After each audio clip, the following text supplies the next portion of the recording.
최경영의 최강 시사.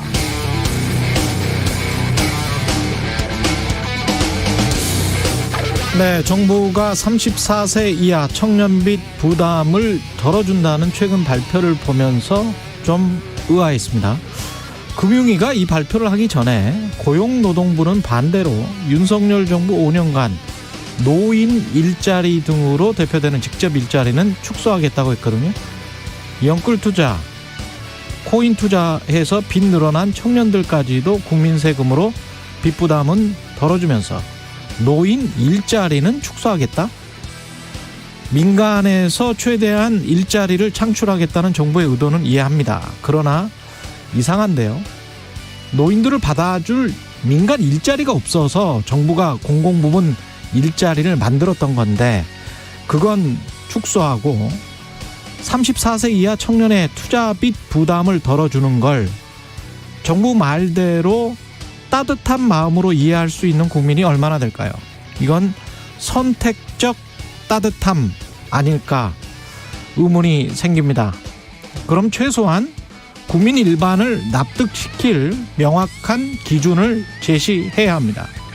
정부가 어려움에 처한 자영업 또는 기업의 채무 부담을 덜어줄 수는 있습니다. 왜? 자영업이나 기업은 민간 고용을 책임지고 있고 자영업이나 기업들이 무더기 도산하면 거시경제 자체가 흔들릴 수 있기 때문이죠. 그건 우리 사회가 합의를 한 겁니다. 그러나 채무 유예나 이자 부담의 완화 기준을 비투했을지도 모르는 나이 34세 이하 청년이라고 규정한다고요? 그러면서도 똑같이 국민 세금 들어가는 노인들의 일자리는 축소한다? 이렇게 정한 기준은 뭔가요? 궁금합니다.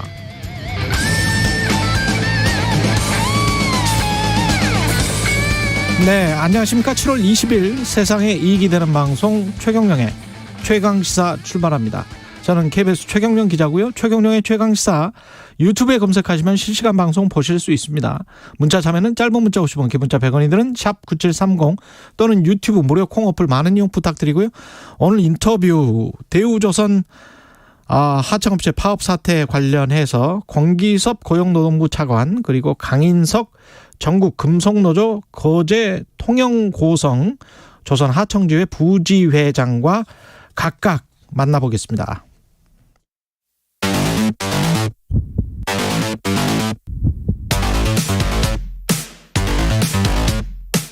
오늘 아침 가장 뜨거운 뉴스 언박싱. 네, 뉴스 언박싱 시작합니다. 민동기 기자, 김민아 시사평론가 나와 있습니다. 안녕하십니까? 안녕하세요. 대우조선 이 파업 문제가 심각해지고 있습니다. 걱정이 됩니다. 윤석열 대통령이 어제 언급을 했는데요. 예. 이번 파업 사태와 관련해서 국민이나 정부나 다 많이 기다릴 만큼 기다리지 않았나 이런 생각이 든다. 이렇게 얘기를 했습니다. 공권력 투입을 예고한 것이다라는 해석이 나오고 있고요. 어제 국무회의에서도 이 불법 파업이 장기화되면서 어렵게 회복 중인 조선업과 우리 경제에 미치는 피해가 막대하다 이런 점을 강조를 했습니다. 국민의힘도 강경 대응의 목소리를 높이고 있는 그런 상황인데요. 대통령이 이렇게 말을 하다 보니까 경찰 같은 경우에 노조집행부에 대한 4차 출석 요구 기한이 22일까지였거든요. 원래 경찰은 22일까지 상황을 좀 지켜보겠다라는 입장이었는데 대통령 발언 이후에 경찰력 투입 가능성을 배제하지 않고 있는 그런 분위기입니다. 어제 이상민 행안부 장관하고 윤익은 경찰청장 후보자가 헬기를 타고 거제에 갔거든요. 역시 거제 가서도 공권력 투입 가능성을 배제하지는 않으면서 최후의 수단이다 이런 점을 강조를 했고요. 금속노조는 윤 대통령 발언을 상당히 비판을 했고 그리고 현장에서 농성 중인 김영수 조선하천 지회장이 이상민 장관에게 언론에서 공권력 투입이 나오지 않도록 좀 시그널을 자제해달라 또 이렇게 요청을 하기도 했고요. 시민사회단체들도 좀 움직일 것 같습니다. 67개 시민노동종교단체가 희망버스를 만들어서 오는 23일 경남 거제로 향할 예정입니다. 그 윤석열 대통령의 발언만 놓고 보면 이제 강경론에 힘이 실리는구나 이렇게 생각할 수 있는 그런 내용인데 근데 어제 좀 정부와 경찰이 움직인 내용을 보면 그러니까 마지노선은 정해놓고 그게 이제 22일, 23일 요 넘어가는 이 시점을 정해놓고 그 안에 풀기 위한 어떤 노력은 또 하는 것처럼 비춰져요. 그래서 장관이 직접 가기도 하고 예. 얘기도 하고 그다음에 뭐 메시지는 그랬습니다만 농성을 풀면 정부가 최대한 이걸 해결할 수 있는 방안도 같이 마련을 해보겠다라는 거였습니다만 그럼 노조 입장에서 보면은 뭐 뭘 믿고 농성을 풀겠느냐 뭐 이렇게 반응이 나오겠지만 어쨌든 그렇게 적극적으로 이제 움직이려고 하는 모습에는 또 문제 해결의 의지가 나름 있구나라는 부분도 있어요. 그러면 이게 양쪽의 갈림길처럼 보이지 않겠습니까? 이게 좀 문제 해결 노력이라는 걸 정부가 하는 척하다가 결국 공권력 투입의 명분만 쌓고 그냥 뭐 문제 해결의 어떤 구체적인 내용은 없구나 뭐 이렇게 넘어갈 수도 있겠고 아니면 공권력 투입까지도 얘기하는 좀 배수의 진을 쳐놓고 문제 해결을 그걸 명분으로 해서 하기 위한 어떤 그런 노력을 했구나 이렇게 두 가지 평가가 나뉠 수 있는 지점이 이제 열린 건데 최대한 이건 정부가 최대한 중재를 해서 푸는 방향으로 가야죠. 그리고 그렇게 해야 국민들이 볼 때도 아 그래도 정부가 경제 문제 그리고 또 지금 이제 국민들이 좀 분열하고 서로 이제 좀 불신하고 이런 문제를 이런 사회상을 좀 해결할 수 있는 어떤 그런 역량을 보여주기 위한 노력 이런 것들을 정부가 하고 있구나 이렇게 느낄 수 있는 것이기 때문에 최대한 이제 해결할 수 있는 그런 내용들을 정부가 노력을 많이 해줬으면 좋겠습니다.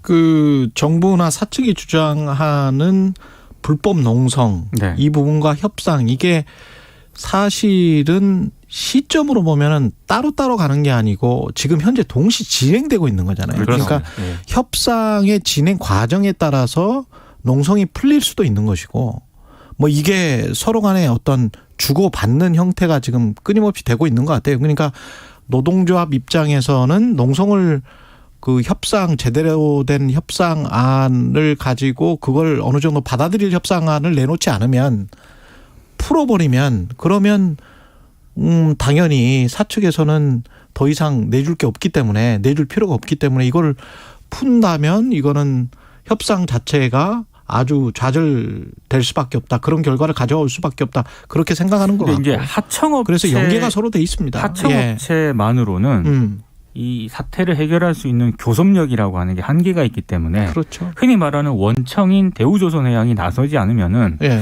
제가 봤을 때 이게 워낙 구조적인 문제가 많지 않습니까? 그래서 이게 선뜻 그렇게 해결하기가 쉽지는 않을 것 같은데 지금 원청은 굉장히 좀 여전히 좀 부정적인 입장이거든요. 예, 그러니까 정부가 원청이라는 것도 결국은 쭉 가다 보면 정부예요. 정부입니다. 예. 예, 그래서 정부 노력이 상당히 적극적으로 해야 될 것 같아요. 예. 그러니까 복잡한 문제일 수밖에 없는 게 이게 원론적으로 얘기하면 하청업체에 고용된 노동자들이니까 임금 인상이나 이런 부분들은 하청업체에서 알아서 해라.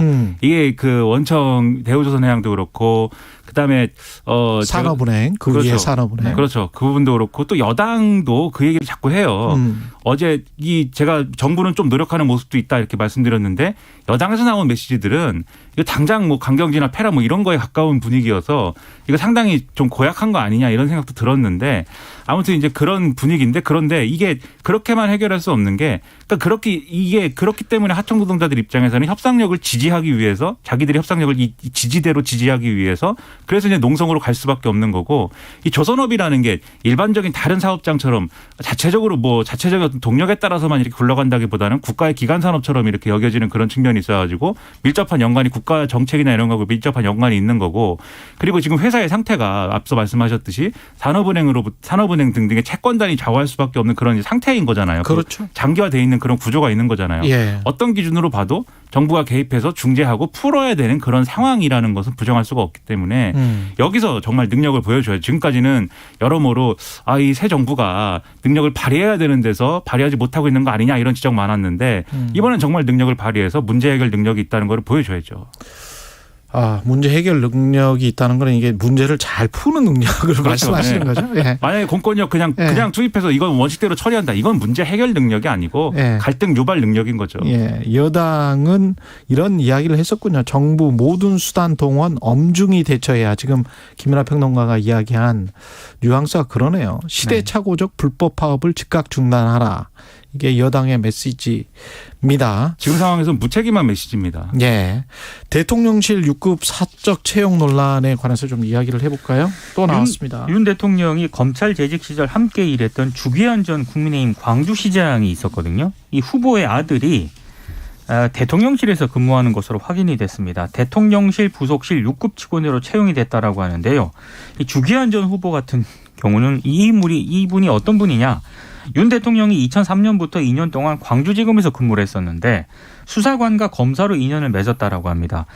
그리고 모 대학 산학협력단에서 이 주 전 후보 아들이 일을 하고 있었는데 윤 대통령이 지난해 3월 검찰총장을 사임한 이후부터 뭐 비서 역할을 했다라는 언론 보도도 있고요.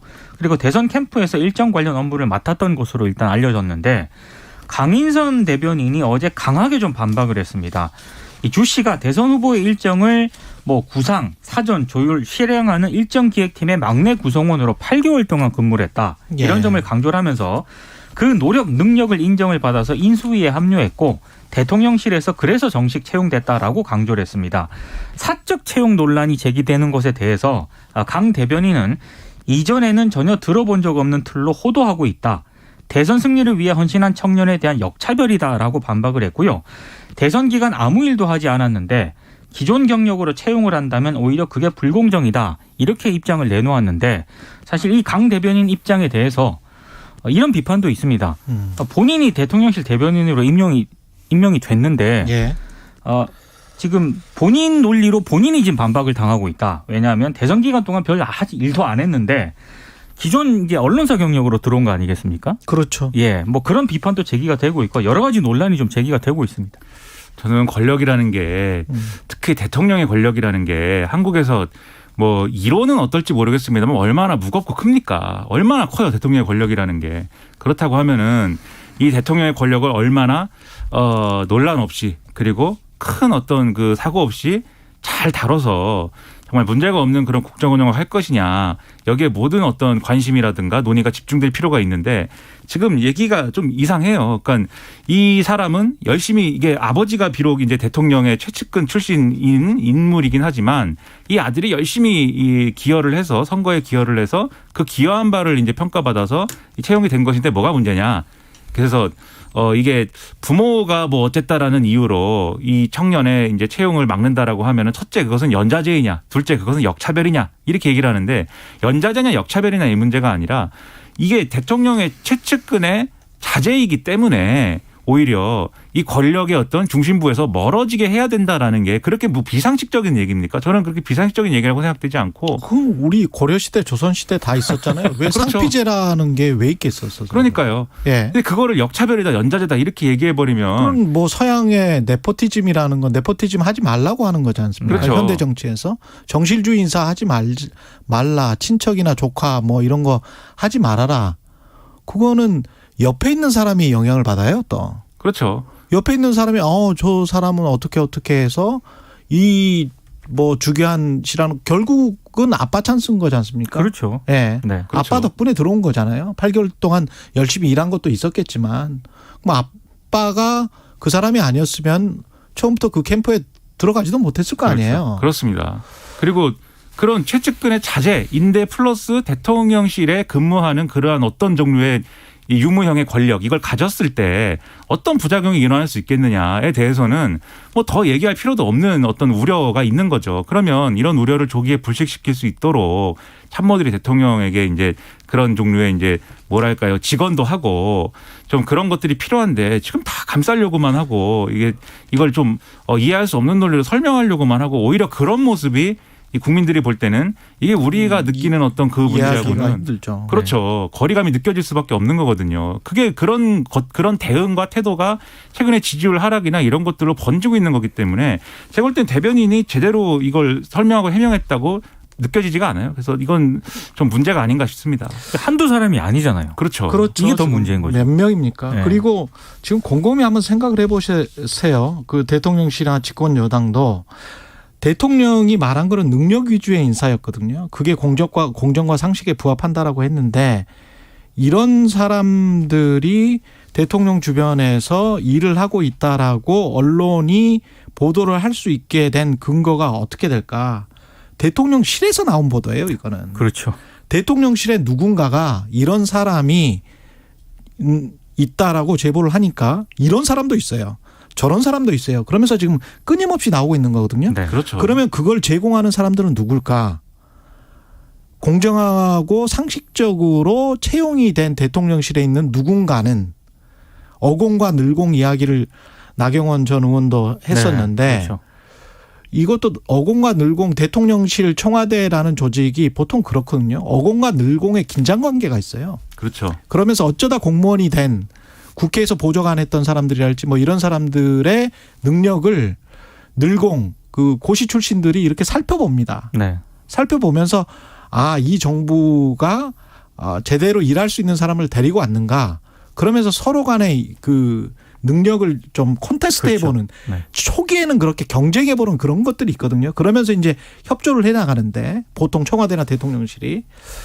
그런데 이게 지금 이런 보도가 계속 나온다는 거는 누군가가 자기는 매우 합당한 절차를 통해서 들어온 사람이 이런 사람들과 같이 일해야 되나? 이렇게 느끼고 있다는 것의 반증일 수도 있어요. 그러니까 야당이라든가 언론 비판 외에도 대통령실 내부에서 이런 인사들에 대해서 불만이 있는 사람이 적지 않을 수도 있다는 얘기죠. 분명히 그럴 개연성이 굉장히 높습니다. 안 그러면 이렇게 계속 언론 보도가 나올 수가 없어요. 그렇죠. 예, 누군가가 명확히 찍어주는 거잖아요. 이거는 이런 사람도 있다, 저런 사람도 있다. 그건 기자들이 어떻게 알아가지고 할 수 있는 게 아닙니다. 그렇죠. 이건. 예. 그러니까 내부에서조차 이거는 부적절하다라는 얘기가 나온다라고 하는 것은 최소한의 어떤 우리의 상식적인 기준으로 봐서도 문제가 있다는 거 아니겠습니까? 그런데 그럼에도 불구하고 왜 대통령의 핵심 참모들 그리고 여당의 주요 인사들은 이것을 왜 감싸느냐. 정치적인 이해관계 때문일 수도 있겠지만 결국은 대통령이 가지고 있는 입장에 영향을 받는 거거든요. 그러니까 대통령도 이런 지적이 있다라고 하면 이게 그 사람들 나의 당선을 위해서 일한 사람들과의 어떤 의리라든가 그 사람들의 어떤 처우나 이런 것들을 잘 챙겨줘야 되는 것도 물론 필요할 수 있겠지만 대통령이라는 자리는 외로워져야 되는 자리 아닙니까? 그렇죠. 그런 점에서 좀 이런 부분에 있어서는 직원을 좀 들었으면 하는 그런 생각입니다. 네, 바이파크님은 선거 캠프에 그럼 아예 모르는 사람을 데리고 쓰나요? 자신과 편하게 호흡 맞출 수 있는 사람을 쓰는 거 아닌가요? 이런 말씀해 주셨고요. 이순덕님은 공정한 절차를 거치지 않아 잡음이 많습니다. 이런 말씀을 해 주셨습니다. 예, 다음 소식은 미국 재무부 장관 제닛 앨런이 방한을 해서 프렌드 쇼링이라고 이제 새로 단어를 만들어서 말들은 잘 만드는 것 같아요. 말들을. 이야기를 강조했습니다. 언론들은 윤석열 대통령하고 만난 그런 부분을 굉장히 강조를 했더라고요. 어쨌든 만나가지고 세계적 인플레이션 문제를 풀기 위한 한미 양국의 노력을 윤 대통령이 강조를 했고요. 그리고 외환시장 안정을 위한 다양한 방식의 실질적인 협력 방안을 이 당국 간에 깊이 있게 논의해달라 이렇게 당부했다는 그런 내용들이 주로 보도가 되고 있습니다. 다만 관심을 모았던 한미 통합 스와프 문제는 일단 논의가 되지 않은 것으로 일단 보도가 되고 있습니다. 근데 옐런 장관이 그 오전에요, 어제 LG화학 사업장을 찾았거든요. 이때 좀 발언들이 좀 유의미한 발언들이 좀 있습니다. 좀 주목해야 할 발언들이 있는데 중국과 관련해서 중국의 불공정한 질서를 위해 각 국가의 안보가 위협받는 것을 막고 자유롭고 안전한 무역 질서를 확립해서 시장이 도움받는 환경을 만들어야 한다. 그러면서 중국과 같은 독단적인 나라가 독점 지위를 확보하는 것을 막아야 한다. 이렇게 얘기를 했고요. 또 러시아를 겨냥해서는 재생에너지를 의존하고 활용한다는 것은 푸틴이 독단적으로 행동할 수 있는 여지를 줄여줄 것이다. 그러면서 미국에 투자를 하면 제도를 강화해서 에너지 가격을 낮추고 탄소 배출을 줄여갈 수 있다. 이렇게 강조를 했습니다. 저는 이 옐런 장관이 온 이유가 이 얘기를 하러 온 게 아닐까 좀 이런 의심을 맞습니다.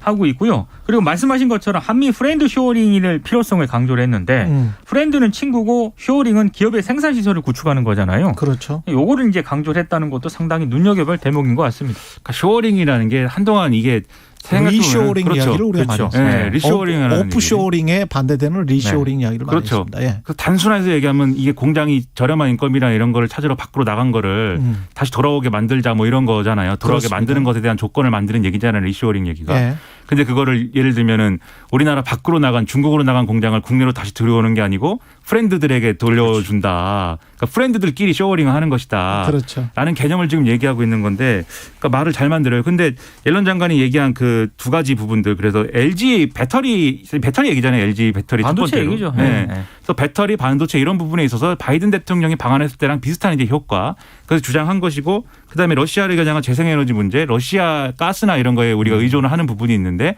과감하게 끊어내야 된다 뭐 이런 취지의 얘기를 또 한 것 같아요. 네. 근데 이제 통화사업부 얘기는 언론마다 조금 해석은 다르긴 한 것 같은데 지금 민 기자님 말씀하신 대로 통화사업부 얘기를 직접 논의는 못했다라고 하는 반면 대통령은 발언을 했는데 제닛 언론이 어떤 말을 했는지는 지금 정확히 안 나오고 있어요. 안 나옵니다. 그렇죠. 네. 이게 양국의 상대적 통화 가치가 안정될 수 있도록 미국도 협력해 주기를 바란다라고 대통령이 말한 게 실질적으로는 통화사업부에 대한 얘기처럼 보이거든요. 느껴지거든요. 그렇게 말을 했는데 제닛 앨런이 정확히 무슨 말을 했는지 그렇죠. 그 워딩이 아무데도 없습니다. 없습니다. 지금 예. 저도 막 찾아보고 있는데 외신에도 지금 없어요. 그래서 이게 궁금합니다. 그렇죠. 안 들어준 건지 아니면 결국 근데 이거는 중앙은행이 하는 거니까 얘기는 자제한 건데 뭐 이심전심 된 건지 앞으로 뭐 알게 되겠죠. 근데 성과가 있기를 바랍니다. 네. 일본에서는 제가 참고로 제닛 앨런이 한 발언을 알고 있는데 통화사업에 관해서 제닛 앨런은 분명히 부정적이었습니다. 일본에서는 그랬었고요. 몇 가지만 지적을 하면 외신에서 특히 미국 언론들은 프렌드 쉐어링이라는 단어를 전혀 강조를 하고 있지 않고요. 제닛 앨런의 특히 LG 공장 방문의 그 발언들 중에서 그 명백하게 확 그 부각시키고 있는 것들은 중국으로부터 모든 어떤 무역 체제를 재편하기 위해서 중국으로부터라는 것을 강조를 하고 있습니다. 중국으로부터 벗어나기 위해서 우리끼리 어떤 동맹끼리 잘해보자. 그래서 중국을 굉장히 강조를 여전히 하고 있다는 점. 근데 한국의 언론은 지금 중국을 거의 이야기를 안 하고 있고 있죠. 프렌드 쇼링이라는 아주 애매모호한 추상적인 단어로 이야기를 하고 있다는 점. 두 번째는 지금까지 쭉 이 프렌드 쇼링인지 중국으로부터 중국과의 갈등인지는 모르겠습니다만은 그 갈등을 통해서 가장 많이 혜택을 본 기업 나라들이 어딘지를 좀 따져봐야 돼요. 지난 2년 동안 코로나19 이후에 미국의 이런 정책으로 가장 혜택을 본 나라는 한국이 아닙니다. 한국이 아니고 베트남이나 동유럽입니다. 그 베트남이나 동유럽이 왜 가장 큰 혜택을 보는지는 그 나라의 발전 단계, GDP 수준, 네. 그리고 사실은 훨씬 더 싼 노동력이잖아요. 그렇죠. 우리보다. 그런 것들을 좀 염두에 두고 정부가 전략을 짰으면 좋겠습니다. 우리가 중국이나 베트남 같은 나라가 아니에요. 동유럽 같은 나라가 아니고. 그렇죠. GDP가 3만 달러, 1인당 3만 달러가 넘는 선진국이기 때문에 프렌드 쉐어링을 한다고 해서 한국으로 프렌드 쉐어링이 그러니까 미국의 공장들이 들어오는지 베트남으로 가는지 동유럽으로 가는지에 관해서는 이거는 경제 논리거든요. 그렇죠. 예. 그러니까 즉 프렌드 안에서의 경제 논리거든요. 미국이 중국, 러시아의 헤어질 결심을 우리한테 요구한 건 분명한데 예. 그 대가로 프렌드 쇼링을 해주는 건지는 전혀 그거는 불분명하고 굉장히 이제 추상적인 것이고. 네, 알 수 없는 일이고 가능성도 낮아 보인다라는 말씀이죠. 그리고 구체적으로 하나하나씩 들어가 보면 과연 우리가 뭘 먹을 수 있을지 뭘 획득할 수 있을지에 관해서는 곰곰이 좀 따져보시기 바랍니다. 예. 여기까지밖에 못했네요. 뉴스 언박싱 민동기 기자 김민하 평론가였습니다. 고맙습니다. 고맙습니다. KBS 1라디오 최경영의 최강시사 듣고 계신 지금 시각 7시 43분입니다. 최강시사 출근길 날씨 정보입니다. 오늘도 어제처럼 덥겠습니다. 남부지방 중심으로 무더위가 이어지겠고요. 현재 폭염특보는 역시 일부 남부지방 경상도와 전라도 중심으로 내려져 있고 제주도도 포함됐습니다. 오늘 대구가 33도까지 오르겠습니다.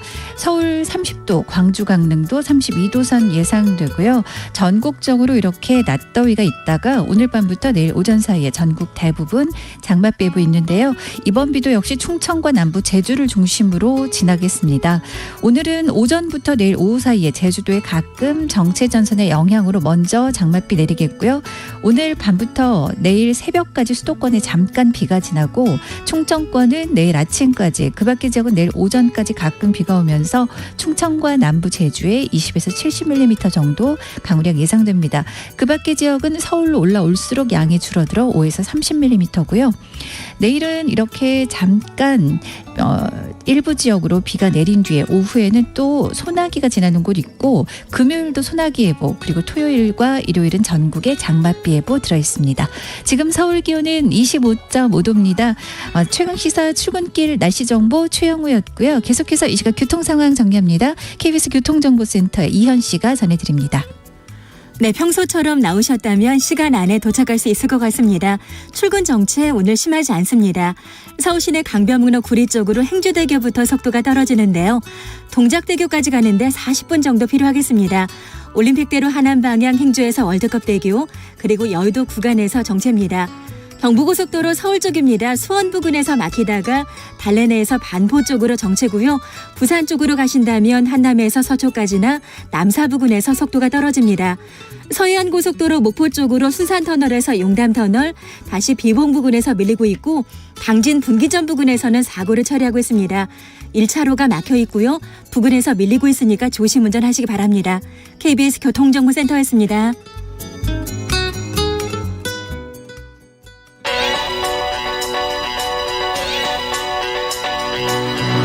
최강 시사 박대기의 눈.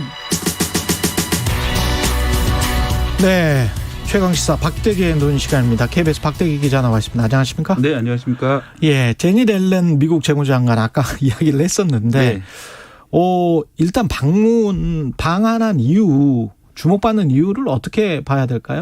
단지 장관인데. 제니 렐런이 미국 재무장관인데요. 단지 한 명의 장관일 뿐 아니라 어떻게 보면 30년 동안 미국 민주당의 경제 정책을 상징하는 그런 인물이기도 합니다. 30년 동안. 예. 왜냐하면 이제 빌 클린턴 대통령 때부터 그 백악관 경제 그 자문위원장을 했었거든요. 예. 그 다음에 이제 오바마 정부에서는 연방준비제도 그 이사회 의장, 예. 우리나라로 치면 한국은행 총재죠. 최초 여성 총재가였었고요. 예. 그다음에 지금 재무장관을 하고 있는데 이런 식으로 이제 미국 민주당 계열 정부에서 이제 30년간 경제 정책을 책임지는 그런 위치에 있었고요.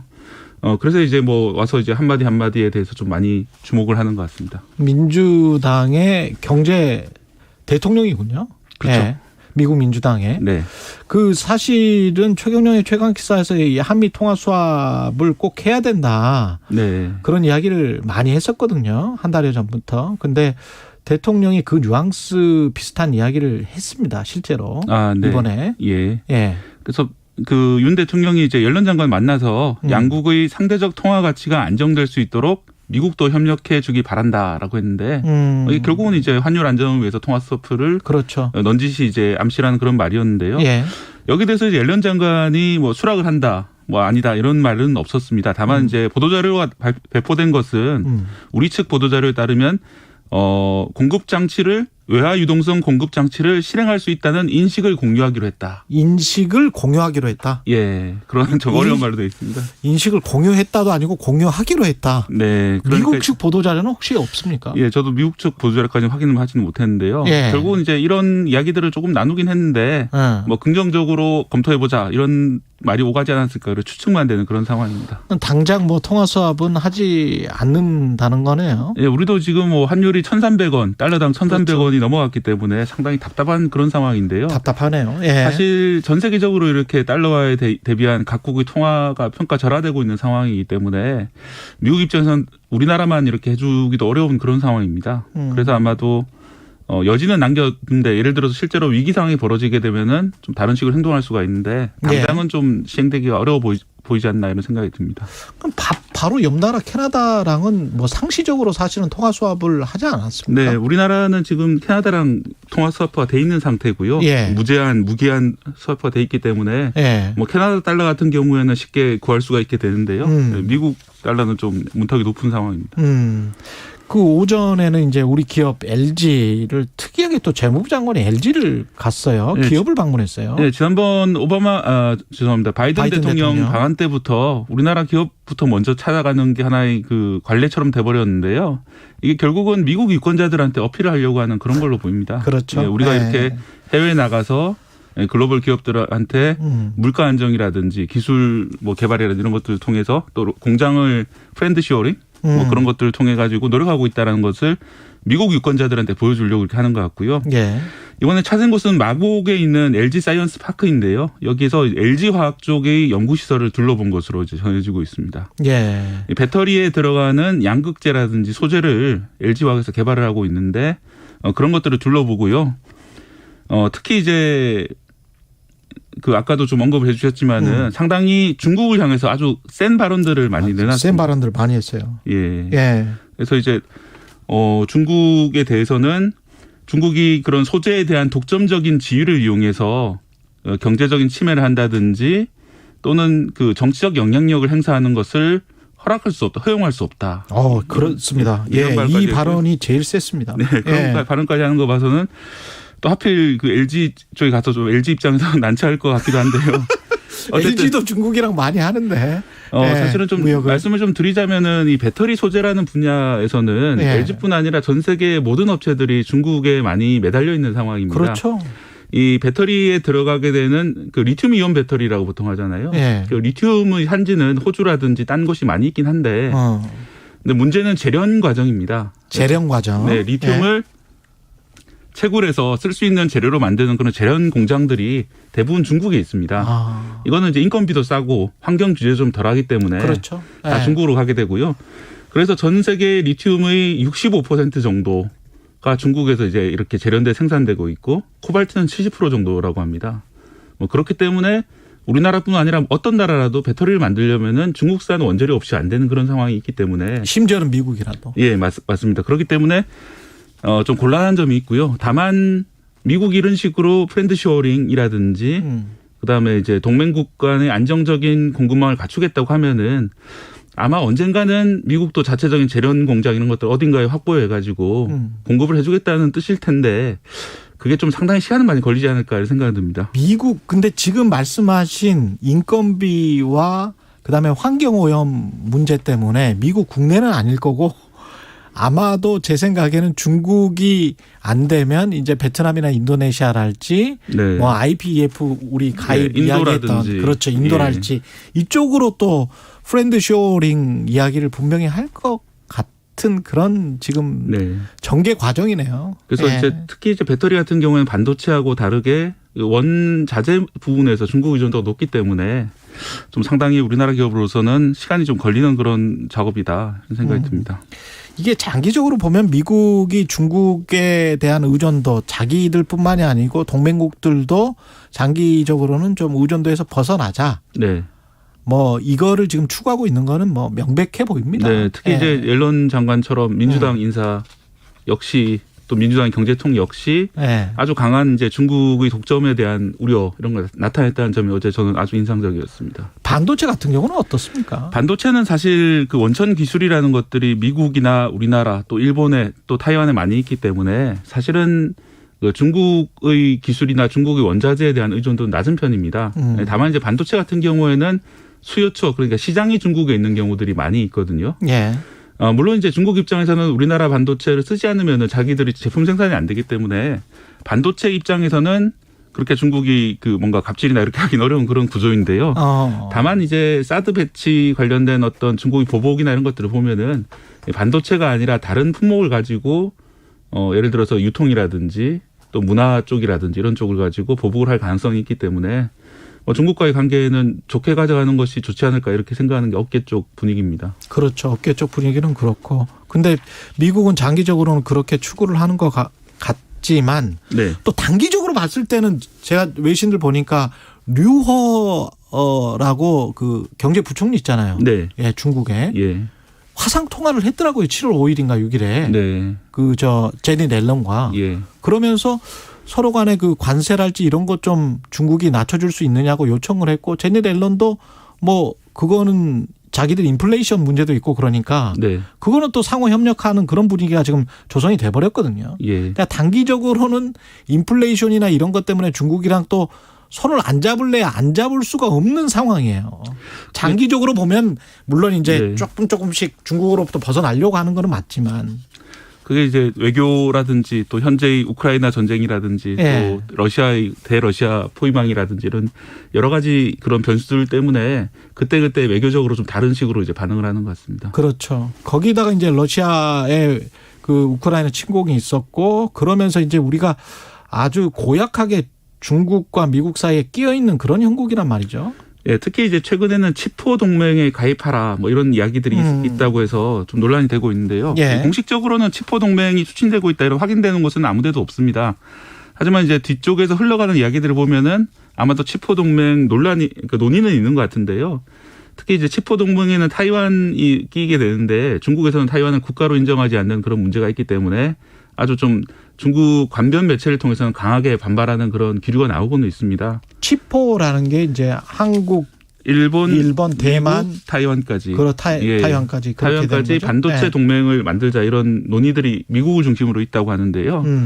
여기 이제 우리 정부도 대응은 하고 있는데 이렇게 미국이 요청하게 되면은 안 들어줄 수는 없는 그런 상황이지만 최대한 실리는 잃지 않도록 그런 식으로 협의를 하고 있는 것으로 보입니다. 거기다 아까 배터리 원료도 이야기했지만 반도체도 원료랄지 소재랄지 이런 것들 중국에 대한 의존도가 좀 있을 거기 때문에 네. 예. 뭐 그런 배터리보다 것들도- 훨씬 좀 덜한 상황입니다. 그런 것들도 좀 눈여겨봐야 될 것 같습니다. 예. 박대기는 KBS 박대기 기자였습니다. 고맙습니다. 네, 고맙습니다. KBS 1라디오 최경영의 최강시사 1부는 여기까지입니다.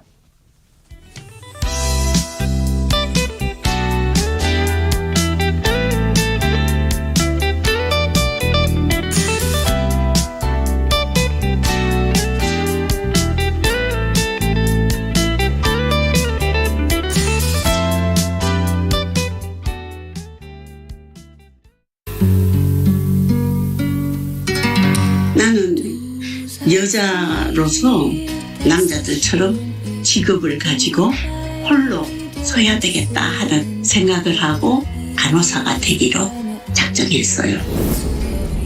2022 KBS 연중기획 기억을 기록하다. 지난 16년에 파독 간호사 50주년 했고 지금 2022년인가 56년 오빠들은 남자라고 부엌에 안 들어갔어요. 나만 부엌에 엄마하고 같이 들어가는 거예요. 책 읽고 싶고 공부하고 싶고 그런데 엄마를 도와주지 않으면 안 되는 왜 여자기 때문에 내 혼자 자립할 수 있는 직업을 보니까 간호사 그래서 간호사가 됐어요. 떠나고 나니까 부모들이 그렇게 그리웠고 형제들이 그리울 줄은 몰랐어요. 나도 간호사가 된 이상 간호 지도자가 되고 싶다 하는 꿈도 있었어요. 그리고 내 꿈을 이뤘고요. 우리 간호사는 정말 봉사 정신으로 사랑으로 좋은 꿈을 가지고 자기 직업적인 성공을 위해서 노력했으면 좋겠다 그 부탁을 하고 싶어요. 파독 간호사 김병현 씨는 기억합니다. 마음을 단단히 먹고 고국을 떠났습니다. 단지 먹고 살기 위함이 아닌 전문직 여성이라는 더 큰 꿈을 비행기에 실었습니다. 의료 선진국 독일, 바흐와 베토벤의 나라 독일. 꽃다운 나이에 떠난 그곳에서 그녀는 자신의 인생을 꽃피웠습니다. 당신과 대한민국의 기억, KBS가 기록합니다.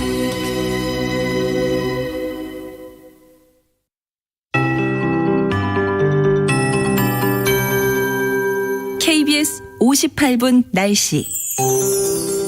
이번 한 주간은 서서히 방학하는 학교도 많아지는데요. 무더위가 오늘까지는 이어지겠고요. 이번 주말에는 다시 전국에 장맛비 예보도 들어있습니다. 그 전까지 내일과 모레는 또 더위 속에 소나기도 지나는 곳이 있겠고 특히 충청과 남부 제주는 오늘 밤부터 내일까지 주로 장맛비가 지나겠습니다.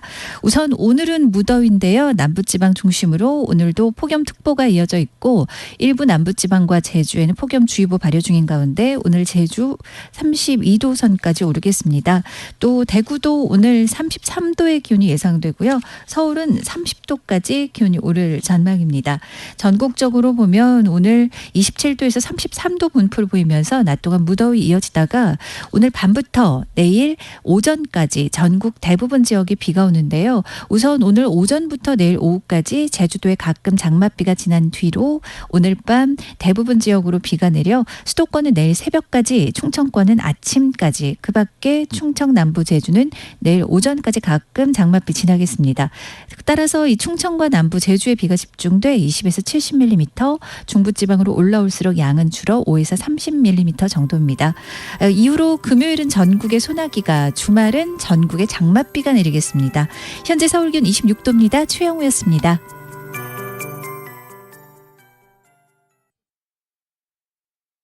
정성을 다하는 국민의 방송 KBS가 8시를 알려드립니다. AM 711kHz, FM 97.3MHz, KBS 1라디오입니다. HLKA.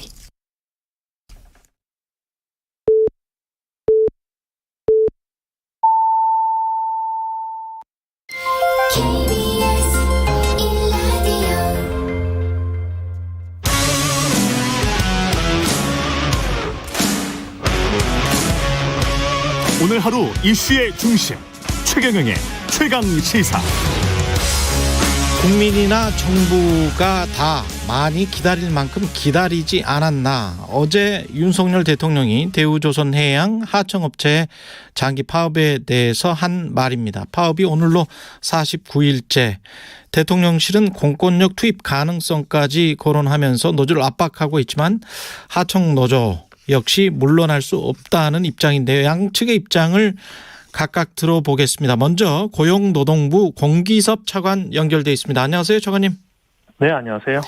예, 지금 당장 경찰이 투입되거나 그런 일은 없죠? 현재는 교섭이 진행 중에 있기 때문에 교섭을 통해서 자율적인 대화 타협을 통해서 원만히 해결되는 것이 원칙이라고 생각하고 교섭 주선에 최선을 다하고 있고요. 다만 이 문제 공권력 투입 관련된 문제는 결국은 불법 점거 농성이 문제이기 때문에 그 농성 자체가 되면 여러 가지 협상과 대화는 계속 될 수가 있는 것이기 때문에 그 부분에 대해서는 어쨌든 계속 저희가 불법 점거 농성을 해제해달라는 요청을 하고 있습니다. 아, 그러니까 농성 자체는 풀어도 교섭은 계속 할 수 있는 것 아니냐? 그렇죠. 그것도 할 수 있고, 그 다음에 말씀드린 대로 지금 공권력 투입의 문제는 불법 점거 농성이 문제이기 때문에 그 부분에 대해서만 해결이 되면 사실은 협상이 훨씬 더 좀 밀도 있고 심도 있게 될 수도 있는 상황이기 때문에 그 부분을 계속 지도를 하고 있습니다. 그 대통령이 기다릴 만큼 기다렸다 이런 말씀을 하면서 사실은 노사정의 이제 정부 입장은 항상 중립과 중재 역할 아니었습니까? 그래서 네네. 그 정부가 약간 회사 쪽으로 기우는 것 같은 그런 뉘앙스도 받고 그래서요. 약간 우려가 되는데 어떻게 생각하세요?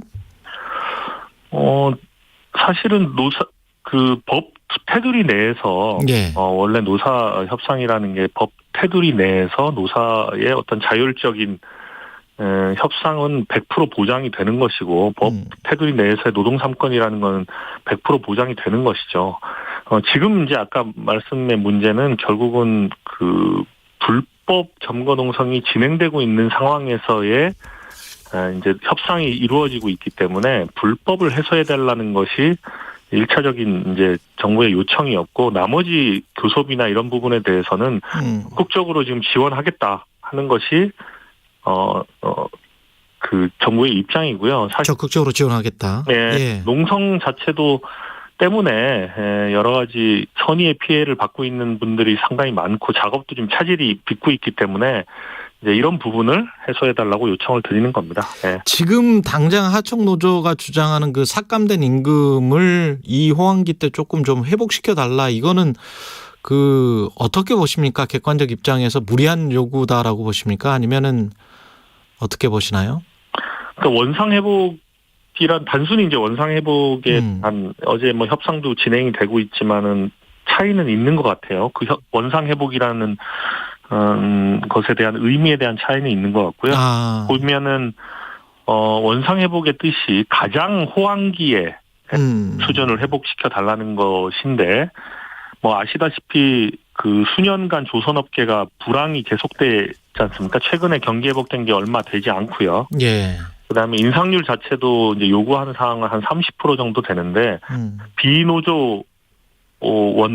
비노조원들의 임금 인상률 자체는 지금 한 자릿수에 불과한 상황이고, 그 다음에 이제 말씀드린 대로 그 불법 점거 농성 때문에 다른 좀 선의의 피해자들도 지금 발생하고 있는 상황 등을 감안해서 이제 이 원상회복에 대한 것을 봐야 될 것 같고요. 사실 우리가 어떤 무리한 요구냐, 벌써 어떤 요구 상황이 적정한 요구였다면 벌써 협상에서 타결되지 않았을까 싶어요. 그래서 서로가 입장이 있겠지만 어느 정도는 양쪽 다 좀 기대 수준을 낮추면서 여러 경제에 미치는 효과라든지 그런 걸 생각해서 좀 적정한 선에서 좀 타협을 이끌어줬으면 하고 좀 요청을 드리고 있습니다. 아, 그렇군요. 이게 근데 하청업체 노사가 이게 서로가 당사자가 돼야 되는데 하청 노동자들이 지금 대우조선 해양에 요구를 하고 있는 거지 않습니까? 네네. 이렇게 될 수밖에 없는 구조가 있나요? 물론 원청이 뭐 우리나라의 이제 산업 구조 자체가 원청이 이제 하청에 미치는 영향력이 큰 것은 사실이지만 어쨌든 간에 지금 현재 노사 협상의 당사자는 하청 업체 노사인 것은 분명하고요. 그다음에 그거에 관계된 뭐 여러 가지 원청 회사라든지 아니면은 대우조선 해양의 이제 직영 노조라든지 다 이해 관계자들은 또 정부도 마찬가지지만 모든 각자의 역할에서 이 협상이 원만히 타결되도록 하기 위한 고민을 하고 노력을 하고 있는 것도 사실이기 때문에 조금 더 협상에 아까 말씀드린 대로 어떤 좀 전반적인 상황에 대한 객관적 인식을 가지고 임한다면 충분히 뭐 여러 가지 협조도 이끌어낼 수 있고 타결도 될 수 있을 거라고 그렇게 생각을 하고 있습니다. 근데 지금 말씀하신 대로 뭐 원청 업체가 당사자는 아니지만 이제까지 어떤 우리의 구조를 보면 하청 업체와 교섭을 해도 하청 업체는 뭐 계약서를 그렇게 쓰자마자 뭐 폐업을 해버린다든가 그런 식으로 이제 사실상 인력사무소 역할밖에 안 했던 게 하청 업체 아닙니까? 뭐 인력사무소 역할을 했다는 그렇게 이제 모든 것을 다 일반화시킬 수는 없고요. 말씀드린 대로 원청이 그렇다고 해서 하청의 문제를 100% 다 해결해 줄거나 개런티 할 수도 없는 것이고 이제 하청 노사의 문제이고 말씀드린 대로 여러 가지 이해관계 당사자들이 있기 때문에 그런 부분에서 각자의 이제 노력이나 할 수 있는 부분들을 한다면 이제 그걸로 이제 된다고 보고요. 지금 현재 사실은 뭐 하청업체 노사의 문제이기 때문에 뭐 다른 이해관계자들이 뭐 의무나 법적인 책임을 갖고 움직이는 건 아니라서 모든 것을 다 개런티하라고 또 얘기할 수도 없는 상황이라고 볼 수가 있겠습니다. 지금 특히 그 조그마한 0.3평 그 철창 안에서 지금 시위 농성을 하고 계신 분이 있잖아요.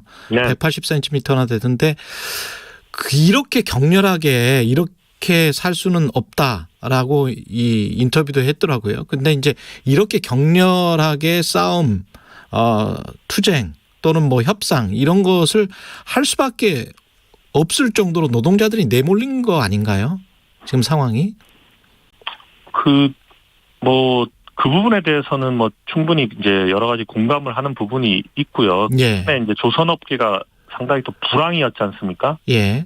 불황이었고, 최근에 와서 이제 수주나 일감들이 올라온, 상황이기 때문에 제가 볼 때는 뭐 장기적으로, 물론 그 전에 가장 호황일 때 수준을 금방 해서 보장받을 수는 없겠지만 조금 사정이 나아지면 말씀드린 대로 뭐 여러 가지 근로 조건이나 이런 것들은 해결할 수 있는 상황이라고 보고요. 다만 뭐 말씀드린 대로 그렇게 격렬한 투쟁을 할 수 없다는 부분도 있지만 사실은 또 그렇게 점고 농성을 하거나 옥새 농성을 하거나 하는 것은 또 사실상 아주 좀 전 근대적인 이제 파업이나 수단이기 때문에 이런 것을 꼭 또 지금 상황에서 여러 가지 대화, 타협, 또 협상을 통해서 해결할 수 없는가 하는 좀 말씀을 드리고 싶고 사실 그렇게 불법 점거 농성 자체가 또 지금 뭐 진행되고 있는 협상이나 여러 가지 것을 또 방해하고 있을지도 모른다는 생각도 좀 같이 해서 일단은 제가 볼 때는 뭐 여러 가지 안전 문제도 있고 하기 때문에 그런 점거 농성 자체는 좀 풀고 그 협상과 대화를 통해서 조금 더 진지하게 하면 훨씬 또 합리적이고 좋은 결과가 있지 않을까 이렇게 생각을 합니다. 지금 아까 원청 하청 문제와 연결돼서 사실은 대우조선 일대 주주가 산업은행이지 않습니까? 그러면 정부 지분이 100%이기 때문에 사실상 정부라고 할 수 있고 그렇게 되면 이번 타결 같은 경우도 정부가 ESG 차원에서라도 어떤 원청과 하청과의 관계에 관해서 조금 좀 전향적으로 뭔가 계약서에 관련 내용을 써 넣는달지 원청의 어떤 책임 같은 부분들을 조금 광범위하게 해석할 수 있는 방향은 없을까요? 우선 산업은행 이런 이제 대우조선해양이라는 회사가 국적으로 저희가 15년 이후에 한 7조 원의 공적 자금 투입이 이미 돼 있는 회사고, 그다음에 이제 장기 불황 때문에 굉장히 경영난으로 어려웠지 않습니까? 그러니까 이제 경영 정상화를 위해서 여러 가지 노력을 해야 되는 지금 상황인데, 이제 노사 갈등이 생길 때마다 산업은행이나 이 정부가 계속 또 이런 부분에 대한 요구를 계속 모든 걸 다 할 수는 없는 상황이고, 말씀하신 대로 제가 앞서 말씀드린 대로 어쨌든 정부든 산업은행이든 대우조선해양이든 대우조선해양의 근로자든 그 하청 노사를 제외한 모든 이해관계 당사자들이 지금 조기에 협상이 타결되고 또 원만한 협상 타결을 위해서 다 고민을 하고 있고 노력을 하고 있는 상황이기 때문에 그렇다고 해서 또 말씀드린 대로 여러 가지 또 제약이 있는 것도 사실인 거고요. 그 제약 범위 내에서 조금 더 합리적이고 현명한 생각을 한다면 제가 볼 때는 말씀드린 대로 꼭 무슨 계약서에 쓰고 하는 문제가 아니라 지금은 다 그걸 위해 노력을 하고 있고 말씀드린 대로 현장에서는 지금 협상이 진행되고 있기 때문에 어쨌든 그런 차원에서 조금 더 진지하게 협상에 임한다면 또 타결이 되지 않을까 이렇게 생각을 하고 있습니다. 정부는 아까 말씀하신 대로 원칙은 평화적으로 정부 입장은 중간에 서서 경찰력 투입은 자제하고 하여간 협상을 최대한 될 수 있는 방향으로 지켜본다. 이거라는 말이죠. 그러니까 저희가 이제 협상이라는 게 아까처럼 이제 협상을 통해서 해결할 수 있을 때까지는 최선을 다하는 게 우선 정부의 입장은 맞고요. 이제 말씀드린 대로 협상으로 해결할 수가 없는 상황이 왔을 때는 이제 여러 가지 다른 수단을 그때 고려하는 거 아니겠습니까? 그래서 우선은 지금은 협상이 진행되고 있기 때문에 일단은 협상에 최선을 다할 생각이고, 그럼에도 불구하고 어쨌든 공권력 투입이나 다른 문제는 결국 불법 정보 농성과 관련된 부분이기 때문에 그것은 조금 더 조기에 좀 해제를 요청을 다시 한번 드리는. 알겠습니다. 어떤 입장인지 충분히 그 뜻은 전달된 것 같고요. 고용노동부의 공기섭 차관이었습니다. 고맙습니다. 네. 공정, 공익, 그리고 균형. 한 발짝 더 들어간다. 세상에 이익이 되는 방송. 최경영의 최강시사. 네, 이어서 하청 노조 측 이야기 먼저 들어보겠습니다. 하청 노조 측 이야기를 들어보겠습니다. 전국 금속노조 거제 통영고성의 강인석 부지회장 전화 연결돼 있습니다. 안녕하세요. 네, 반갑습니다. 예. 지금 저 공기석 차관 이야기 쭉 들으셨죠? 라디오 통해서. 네. 예. 마지막에 뉘앙스가 협상이 잘 안 되는 상황이라면 다른 수단을 고려할 수밖에 없다. 이 이야기는 어떻게 해석해야 될까요? 저희들 이야기 잘 들었는데요. 솔직히 좀 말씀드리면 정부에서 얘기하는 불법이라든지 그다음 전근대적으로 한다든지 이런 이야기를 듣고 상당히 이제 많이 복잡한데요. 저희들 입장은 처음부터 지금까지 원칙을 지키고 있는 것은 대화를 통해서 이 문제를 풀겠다. 이것은 변함이 없고 오늘도 11시에 지금 현재 교섭이 재개될 예정이거든요. 그렇기 때문에 그런 입장을 저희들이 잘 지켜나가고 있기 때문에 향후에 교섭이나 이런 문제는 잘 될 것으로 저희들이 예상하고 있습니다. 정근대적 파업 수단을 동원했다라는 말씀에 관해서는 어떻게 생각하십니까? 사실 전근대적인 투쟁 방법 극렬하다 이런 표현을 쓰셨는데 솔직히 지금 마음이 굉장히 안 좋습니다. 안 좋은데 왜냐하면 이게 전근대적일 수밖에 없는 이런 방법을 저희들이 쓸 수밖에 없는 것에 대해서는 정부나 어제 노동부 장관도 오셨긴 했지만 예. 이런 원인에 대해서는 전혀 이야기되지 않고 있기 때문에 오히려 그런 것에 좀 정부가 중심에 좀 두고 좀 살펴봐야 되는데 그렇지 않고 이제 이 투쟁 방법에만 국한해서 뭐 전근대적이다, 뭐 극렬하다 이렇게 쓰는 건 전혀 맞지 않고요. 그동안에 하청 노동자들이 겪어왔던 뭐 서름이나 차별에 비하면 저는 이 정도는 수위가 굉장히 낮은 거라고 저는 보거든요. 예. 그래서 좀 더 정부가 우리 지금 전소 하청 노동자들의 어떤 임금이나 근로조건 이런 것들을 좀 면밀하게 좀 파악을 하고 난 이후에 그런 표현을 써야 되지 않겠느냐 싶습니다. 우리 청취자들도 잘 모르시는 분들이 많을 거거든요. 대다수가 잘 모를 텐데 이렇게 싸울 수밖에 없는 조건, 이제까지 네. 조건은 어땠습니까? 좀 구체적으로 말씀해 주십시오. 제가 이제 이때 우리 조선소를 표현하는 것 중에 생지옥이라고 표현을 합니다. 생지옥. 예, 생지옥이라고 표현하는데 이 생지옥이라고 표현할 수 있는 것은 하청 노동자들이 그동안에 임금 차별, 고용 차별, 인간 차별 등 해서 많은 차별들을 그 현장에서 받고 있습니다. 그리고 이 노동 강도도 잘 아시겠지만 우리가 조선 하청 노동자뿐만 아니라 조선소에 일하는 노동자들이 상당히 많은 사람들이 산업재해에서 죽어가잖아요. 예. 그리고 전소 일이라고 하는 것이 굉장히 위험한 일이기도 하지만 요즘 같은 이 여름에는 그 철판 온도가 뭐 40도, 50도, 심지어는 뭐 용접하시는 분들은 뭐 1000도 용접하는 그 용접기를 들고 작업하기 때문에 예. 굉장히 힘든 속에서 일을 하거든요. 그렇죠. 예, 이렇게 일을 하는 데 비해서 우리 노동자들의 처우라고 하는 것은 굉장히 낮기 때문에 사람이 실제 뭐 이렇게 정상적으로 노동하기는 쉽지 않은 곳이라서 저희가 이제 생지옥이다 이렇게 표현을 하고 있습니다. 임금이 30%나 깎였다. 아까 차관 이야기는 호황기 때 제일 잘 받았을 때 임금이랑 네, 비교를 한 것이다. 이렇게 이야기를 했잖아요. 네, 예. 예, 어떻게 들으셨어요? 저희들이 이제 2014년부터 그 작년까지 이제 임금 삭감된 상황을 쭉 보면요. 예.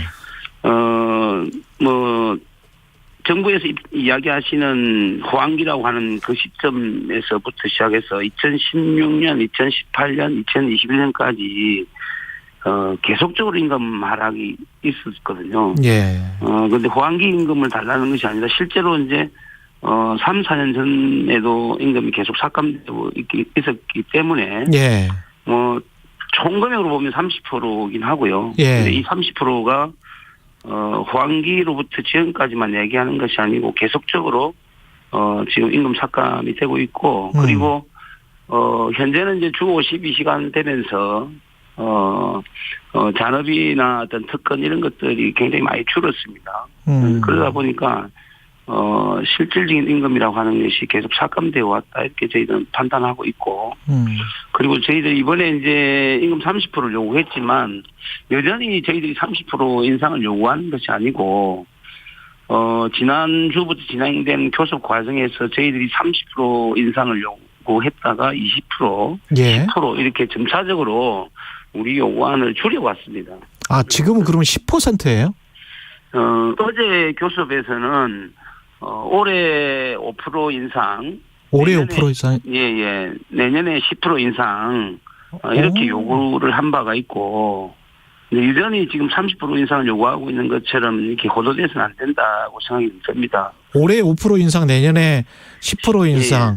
아까 예. 그러면 차관이 이야기한 비노조원 한 자릿수 인상과 올해 같은 경우는 뭐 똑같네요. 예, 거의 비슷하다고 보시면 될 것 같고요. 지금 이제 조선소 상황이 이제 원청에서 계속적으로 좀 노노 갈등을 좀 이렇게 부추기고 있는 상황이고. 노노 갈등. 예.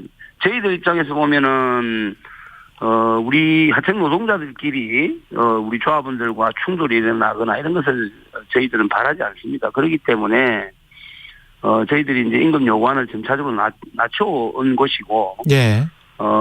그리고 이제 현재 뭐 잘 아시겠지만 현재 대우조선의 우리 투쟁으로 인해서 우리 노동자들의 어떤 노동 시간이라든지 또 심적인 고통이 굉장히 큽니다. 예. 그래서 이런 부분을 감안해서 저희들이 요구안 낮춰서 조기 타기를 하기 위한 노력들을 계속 해왔거든요. 아까 그 차관이 이야기한 비노조원 한 자릿수 인상은 일종의 노노 갈등을 불러일으키기 위한 것이라고 보세요?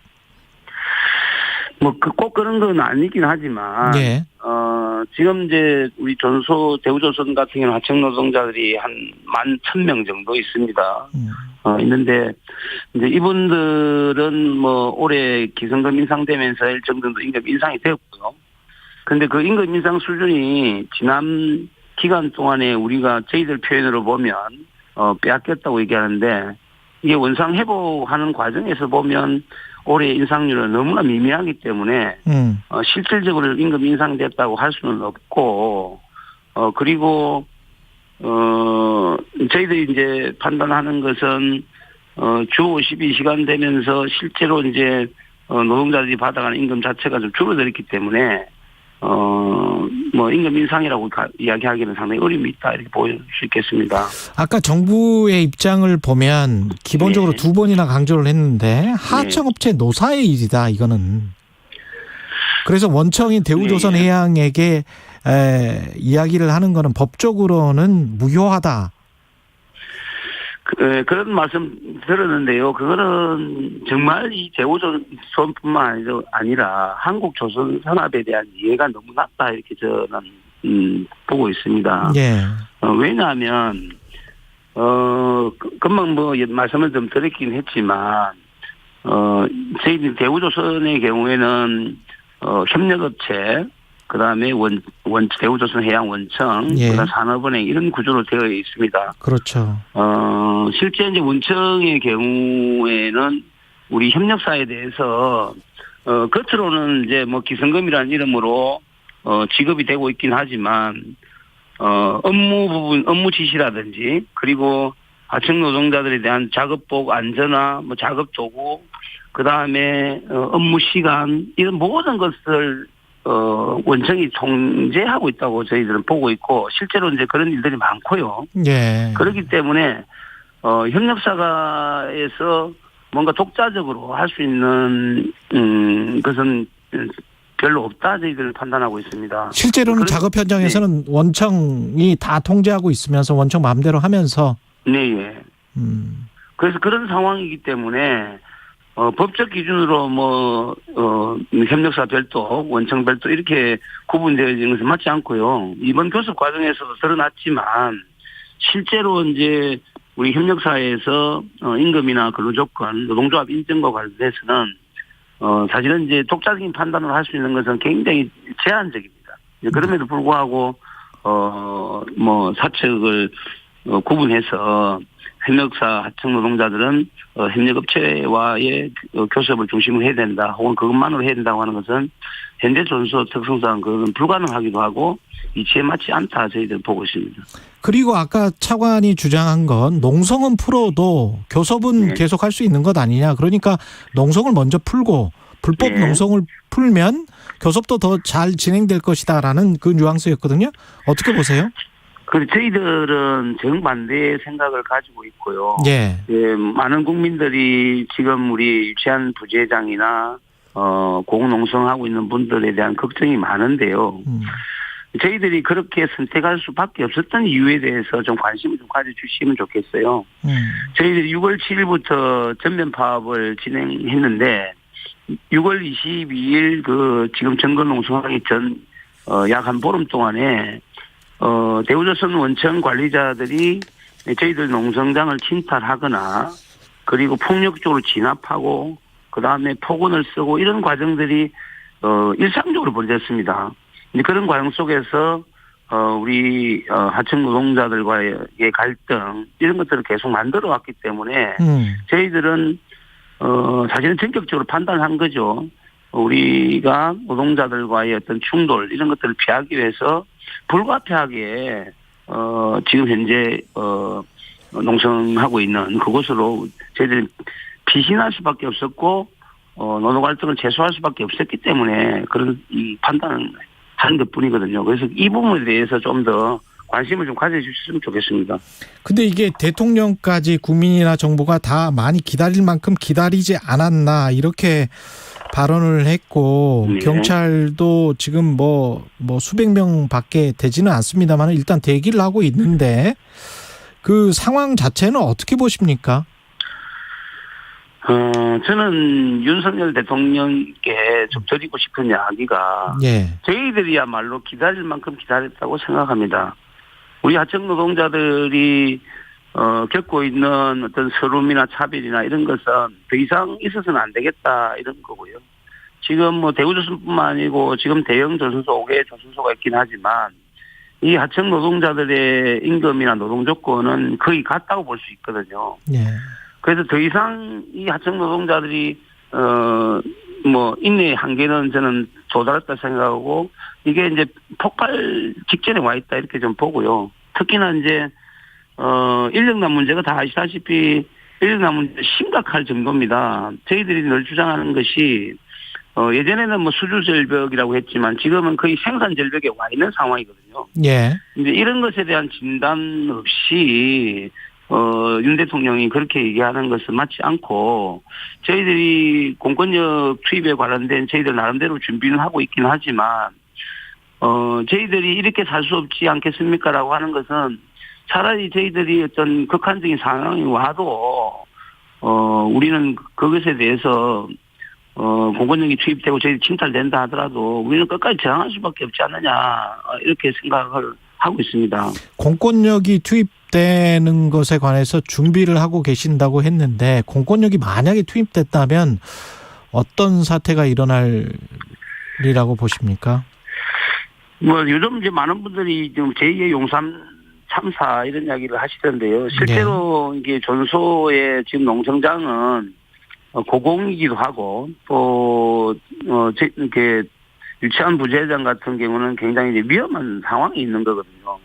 그런 상황에서 공권력 만약에 이 투입이 될 경우에는 7명에 있는 분들의 생명을 담보하기가 굉장히 어려운 조건입니다. 그래서 현재 공권력이 투입된다 하더라도 그 부분까지 만약 하게 되면 불상사가 생길 수밖에 없다고 보고 있거든요. 노조가 걱정하는 부분 어떻게 보면 이제 지금 상황은 굉장히 좀 두렵고 염려스러울 것 같습니다. 어떻게 느끼고 계세요? 우리가 이제 현장에서 우리 노동자들이 이런 이야기를 합니다. 이렇게 해주거나 저렇게 해주거나 마찬가지다. 이런 이야기를 하는데요. 지금 조선소 하청 노동자들의 심정은 그만큼 절박합니다. 절박하기 때문에 어떤 어려움이나 이런 것에 대해서는 저희들이 걱정하기보다는 어쨌든 우리 전체 우리 파업하시는 분들이 다치지 않고 무탈하게 이 문제를 좀 잘 해결할 수 있는 방법으로 어쨌든 찾아야 되겠습니까? 끝까지. 이 방송 듣고 계시는 일반 시민분들께 하고 싶은 말씀이 있으세요? 마지막으로? 네, 하여튼 국민 여러분께 정말 죄송하다는 말씀 드리고 정말로 저희들이 이야기 드렸듯이 이대로는 살 수는 없습니다. 우리 조선소 하청 노동자들이 조선소 후반기에 조선소가 먹고 살만하다 이렇게 많은 이야기를 했지만 실제로 현재 조선소는 갈수록 힘들어지고 있고 이런 힘든 조선소를 지키려고 하는 사람이 더 이상은 없습니다. 그래서 대우조선소가 세계 인류의 어떤 조선소라고 하긴 하지만 우리 하청 노동자들의 삶은 인류가 아니라 가장 극단적인 상황에 처해 있다는 거 좀 이해를 좀 해주시고 저희들 지지하고 또 마음을 많이 모아주시는 분들 많습니다. 이제 그런 분들께 다시 한번 감사하다는 말씀. 대우조선해양 하청노조 강인석 부지회장이. 잠시 후 8시 반부터 일부 지역국에서는 해당 지역 방송을 보내드립니다.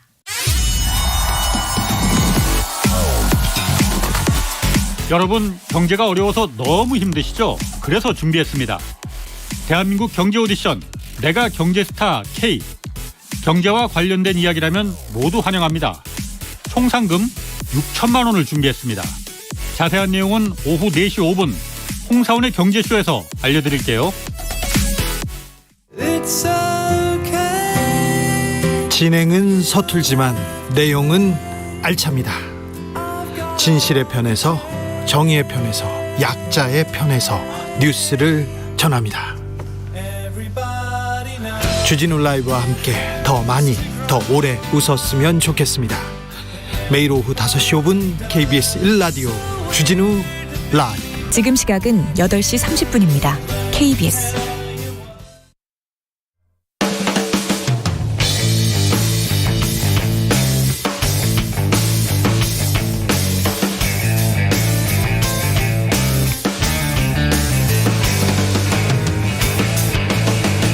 최경영의 최강 시사.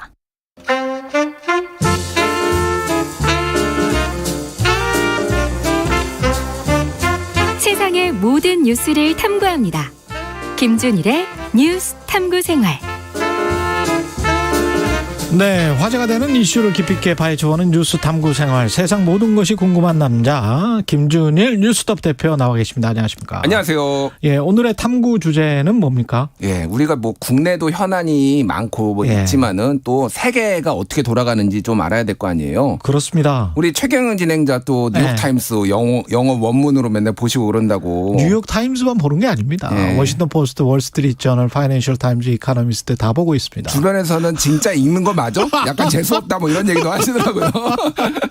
유학파라고. 어쨌든 그래서 굉장히 중요한 문제를 가져왔는데 바이든 대통령이 지금 중동에 다녀왔어요. 사우디아라비아.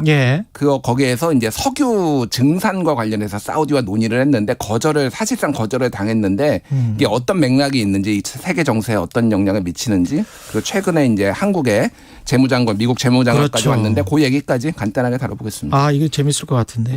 일단은 빈손으로 돌아간 거 아니에요? 사우디로 갔다가? 빈손으로 왔죠. 그러니까 이 사우디라는 나라는 중동에서의 혈맹입니다. 미국의 혈맹. 그래 왔었죠. 사실. 그래 왔었죠. 사우디라는 이 왕조가 사실은 세워서 지금까지 정권을 유지하는데 미국의 공공연한 지원이 없었으면은 정권 유지가 불가능했죠. 여기는 왕정이잖아요. 예, 왕정이에요. 민주정은 아니고.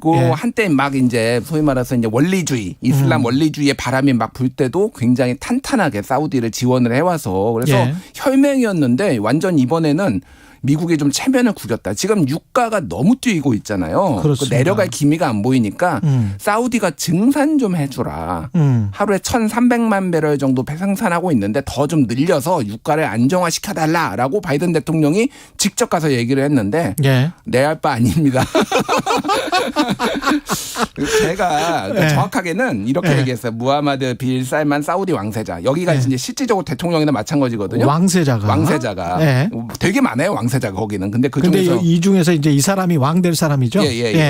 그런데 한마디로 얘기를 하면은 내가 결정할 문제가 아니고 오펙에서 결정할 문제다. 물론 오펙의 이렇게 최고는 이제 사우디가 강력하게 얘기를 하면은 그래 얘기를 해요. 예전에 그래서 이제 70년대 뭐 석유 파동 1차, 2차 있고 그랬잖아요. 그때도 사실상 이 사우디가 다 주도를 해가지고 그런 것들이 있었고 80년대 우리나라가 막 삼저 호황으로 있을 때 엄청나게 증산했었거든요. 그때도 사우디가 사실상 그 증산에 다 주도를 했거든요.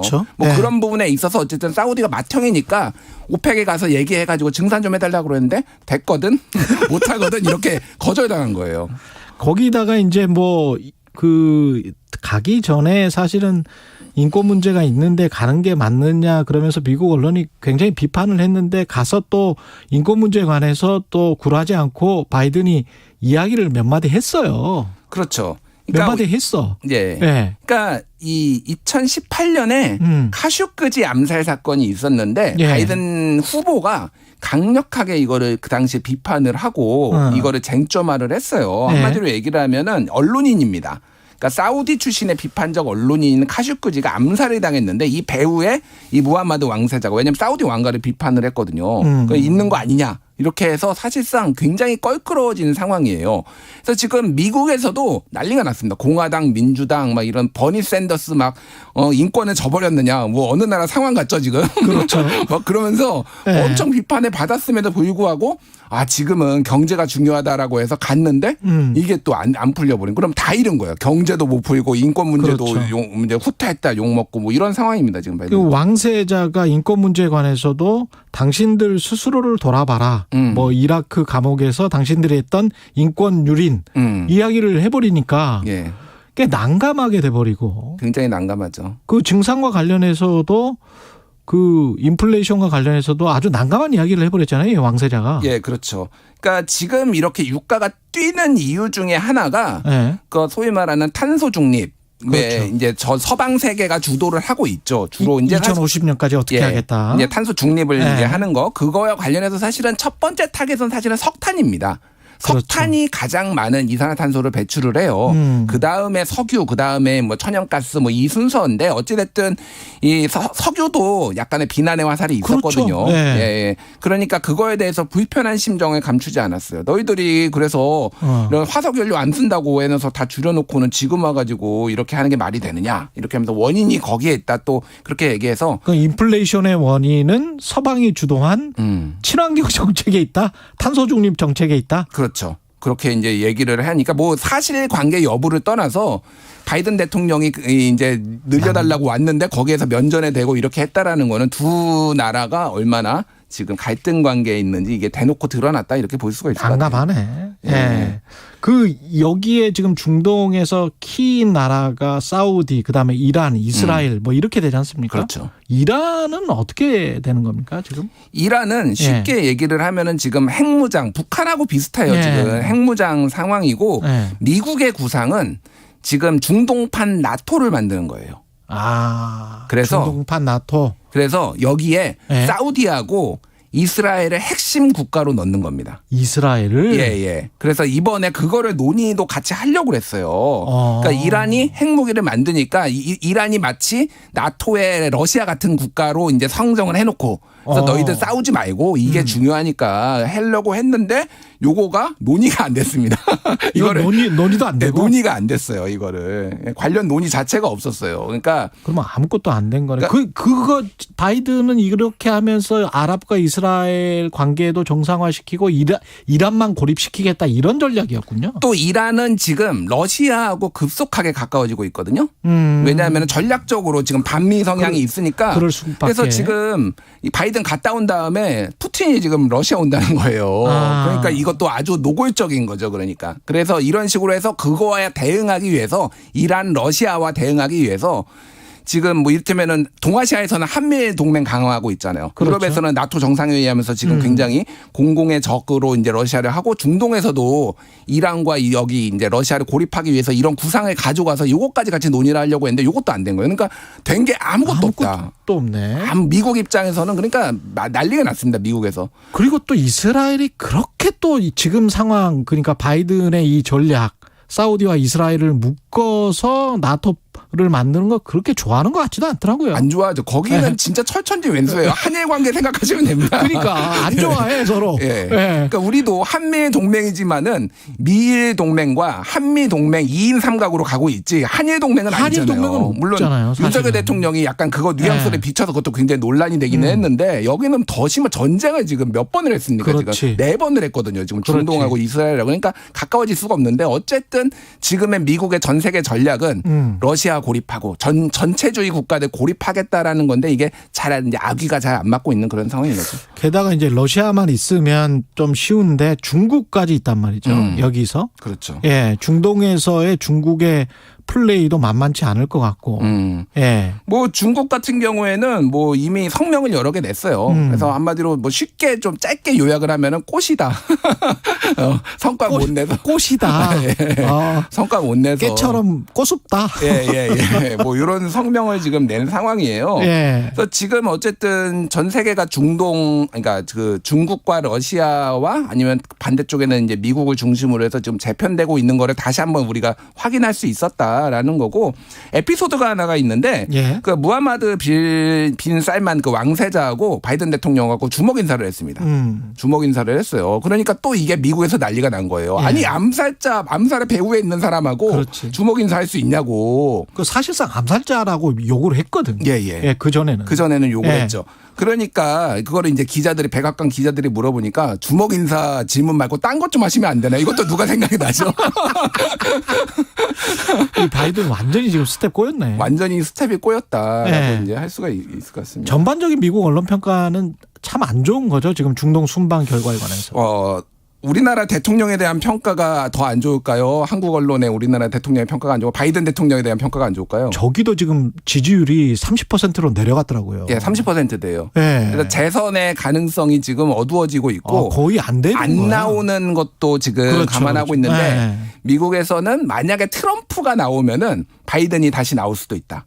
트럼프 잡는 건 바이든이다라고 해서 바이든이 그 얘기를 하고 있다고 합니다. 근데 알 수 없어요. 근데 어쨌든 알 수 없는데 굉장히 비슷한 상황에 윤석열 대통령도 지금 지지율 폭락을 하고 바이든도 폭락을 하고 국내 경제 문제 못 잡는다라고 하고 나머지 다른 부분에 있어서 난맥상들이 굉장히 많잖아요. 그런 부분들이 상당히 그리고 언론에서도 엄청 바이든은 지금 뭐 진보 보수 할 것 없이 엄청 공격하고 있어요. 지금 무능하다.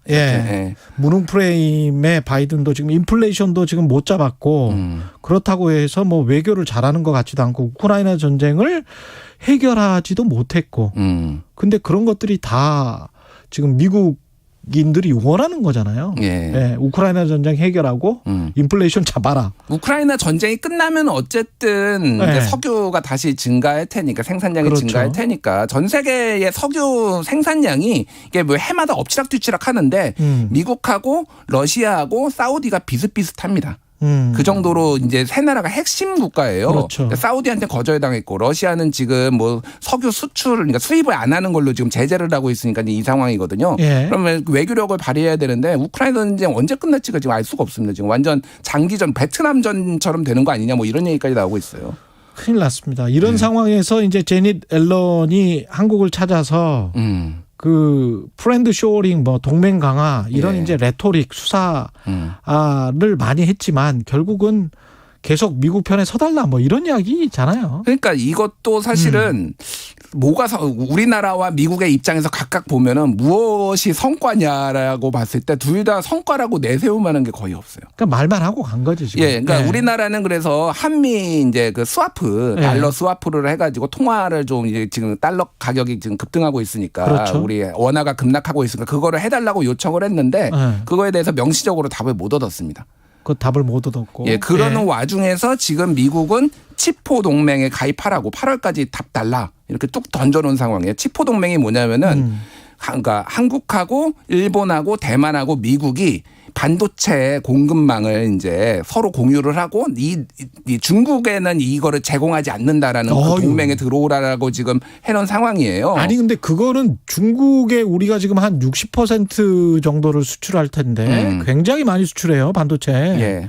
안 되는데 그 지금 당장은 못 해요. 지금 당장은 한국은 어렵죠. 사실 대만이야 뭐 중국하고 워낙 이제 적대 국가니까 이제 가능한 거고 일본도 확실히 줄을 섰으니까 근데 이제 문제는 이게 미국이 그러니까 노골적으로 압박한 것도 아니고 야 니들 알아서 해봐. 라고 툭 던져놓고 지금 가버렸어요 지금. 치포 동맹을. 치포 동맹. 한국은 굉장히 이제 지금 어려운 거죠. 그래서 이게 뭔가 얻은 것도 없고 한국도 이번 상황에서 그러니까 되게 어렵다. 다 어렵다. 미국도 그렇다고 딱히 얻은 것도 없어요. 지금 이번에 재무장관 나와가지고. 그래서 뭐 어쨌든 전방위적으로 미국도 열심히 외교를 하고 있는데 안 되는 게 별로 없다. 지금 이렇게 봐야 될 것 같아요. 참 우리가 지금 힘든 게 에너지, 식량, 돈. 이게 지금 에너지 식량 가격은 계속 올라가는데 우리 돈 가치는 계속 떨어지잖아요. 미국은 사실은 에너지와 관련해서는 거대한 그 에너지 보유국이고 수출까지 할 수 있는 석유도 많고요. 거기는. 식량도 곡물도 최대 생산국 중에 하나이기 때문에 그리고 달러라는 기축통화가 있기 때문에 사실은 여력이 제일 많은 국가는 미국이 맞거든요. 그러면 동맹을 강화시키고 그러려면 조금 좀 그 제국으로서 유지를 시킨다면 좀 그 동맹국들에게 뭔가를 주는 것도 있어야 돼요. 계속 이렇게 우리한테 요구만 하면 프렌드가 아니에요. 치포 동맹 들어오면은 한미 스와프 해줄게. 저는 이런 시그널로 솔직히 읽었거든요. 그러니까 프렌드면은 서로 주고받는 게 있어야지. 이거는 뭐 학교에서 계속 뺏기만 하면 그거는 프렌드라고 합니까? 일진인가요? 이거는 조금 좀 서로 간에 주고받는 게 있어야 됩니다. 그러니까요. 미국 당국자들이 조금. 어쨌든 예전에 이명박 정부 때는 금융위기 때 스와프, 통화 스와프를 했잖아요. 그 부분에 있어서는 상당히 재평가가 필요하다. 그렇죠. 예, 재평가가 필요하다. 생각보다 잘했다. 금융위기 하고. 잘 벗어난 거예요, 그때. 예. 우리 큰일 났습니다, 지금. 웃으면서 할 일은 아닌데 어쨌든 굉장히 큰일 난 거는 사실이에요. 예. 걱정이 됩니다. 0396님도 비슷한 이야기를 해 주시고 있어요. 미국이 한국에 좀 실질적인 도움이 돼야 우방이죠. 예. 먼 사촌도 지금은 이웃이 안 돼서 뭐 친하지 않으면 멀어지잖아요. 그러니까요. 예, 서로 간에 뭐 이렇게 왔다 갔다 하고 빵 주면 쌀도 주고 뭐 이런 거 아니겠습니까? 서로 간에. 이 와중에 한미의 이제 동맹 얘기했는데 일본은 평화헌법 개정하겠다고 하고 정말 도움되는 국가가 주변에 한 나라도 없습니다. 정말.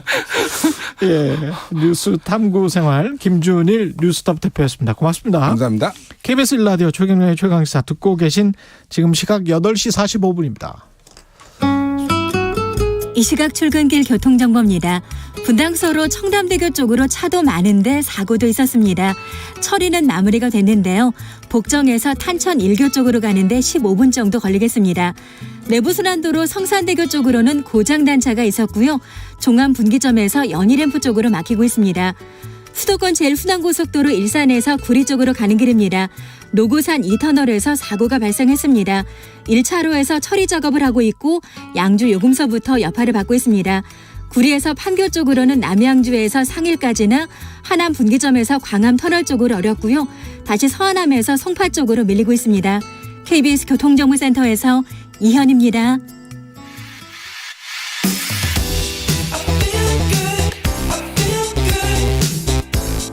세상에 이익이 되는 방송 최경영의 최강시사. 네, 공군 내 성폭력 피해로 사망한 고 이해람 중사 사건 다들 기억하실 텐데요. 이 사건이 채 마무리도 되기 전에 또다시 같은 부대에서 여군 간부가 숨진 채 발견됐습니다. 어떻게 된 일인지 임태훈 군인권센터 소장과 연결돼 있습니다. 안녕하세요. 네, 안녕하십니까. 예, 오늘 새벽에 군인권센터에서 여군 부사관 사망 관련해서 어디를 다녀오셨습니까? 새벽이 아니고 어제 저희가 유가족의 요청에 따라서 급하게 서산에 있는 20 전투비행단의 사망 사건 현장에 그 현장 감식에 참여를 했습니다. 입회를 했고요. 4시 50분경에 이제 들어갔고요. 이 감식반이 현장을 진입을 시작을 필두로 해서, 그러니까 이건 군사경찰입니다. 그 충남경찰청 감식반도 들어갔고요. 그리고 군검사, 그리고 서산지청의 검사, 그리고 군인권보호관 소속 조사관, 그리고 유가족, 저희가 들어갔죠. 그래서 통상적으로 이제 변사 사건의 관할은 우리가 이제 일반적으로 지금 7월 1일부터 법률이 바뀌었는 걸로 알고 있지 않습니까? 변사 사건에 대한 수사는 여전히 군사경찰이 가지고 있습니다. 여전히 7월 1일부터 바뀌었는데 일반 경찰이 하기로 했는데 변사 사건은 군사경찰이 하게 되어 있고요. 이 변사 사건에서 타살의 혐의가 있거나 변사 사건 즉 스스로 목숨을 끄는 사안이 다른 범죄에 즉 뭐 가혹행위나 구타, 폭언, 욕설 또는 성범죄로 인한 것으로 인과관계가 있을 때 그것에 대해서 경찰이 수사를 개시하도록 되어 있는 것이죠. 그러니까 오늘 새벽까지 있었던 감식은 이 타살이냐 순전한 자살이냐에 대한 부분을 따지는 부분입니다. 예, 그러니까 지금 현장에서 수거한 증거품들을 분석을 해야 되겠죠. 예. 이 분석에서 예를 들면은 뭐 카톡 내용에서 폭언과 욕설이 있었는지 이런 것들을 다 조사를 해봐야지만이 이게 단순 변사 사건이 아닌 이런 문제들이 있었기 때문에 이게 수사가 개시돼야 된다라고 한다면 그때부터는 충남경찰청이 수사에 돌입하는 것입니다. 그러면 그 분석은 누가 합니까? 사전 분석이라고 할 수 있는 분석은요. 예. 통상적으로 국방부 안에 있는 우리 이제 드라마 같은 거 보면은 국과수라는 데가 또 국방부 안에도 있습니다. 예. 국방과학수사연구소라고 있어요. 예. 통상적으로 거기서 진행을 하는데 유가족이 여기 못 믿겠다라고 하면 우리가 알고 있는 국과수로 갑니다. 예, 그래서 일단은 유가족들은 국방부 소속에서 안 했으면 좋겠다라는 의사를 피력했고요. 예. 군사경찰은 저희한테 현장에서 그러면 이것을 국과수에다 모두 의뢰를 하겠다라고 한 상태입니다. 그리고 디지털 포렌식이라는 걸 합니다. 예. 핸드폰과 컴퓨터 등등에 대해서 하는데 그것은 유가족이 입회를 해야지 진행이 가능합니다. 그래서 그 시기는 아직 정해지지 않은 상황입니다. 지금 뭐 예단은 할 수 없겠죠? 네, 그렇습니다. 오후 4시 50분에 시작한 그 현장 감식이 숙소에 대한 감식이 진행되는 가운데 해가 져서 너무 오래 걸려서 시신이 부패할 수 있어서 지금 부패가 진행되고 있는 거죠. 사실은 엄연하게 말씀드리면 예. 그 검시 즉 이제 검사가 지휘해서 외관을 보는 거죠. 시신의 망인이 구타 흔적이 있는지 없는지 이런 것들을 눈으로 지켜보는 것도 아까 동일하게 그 팀들이 다 들어갔고요. 예.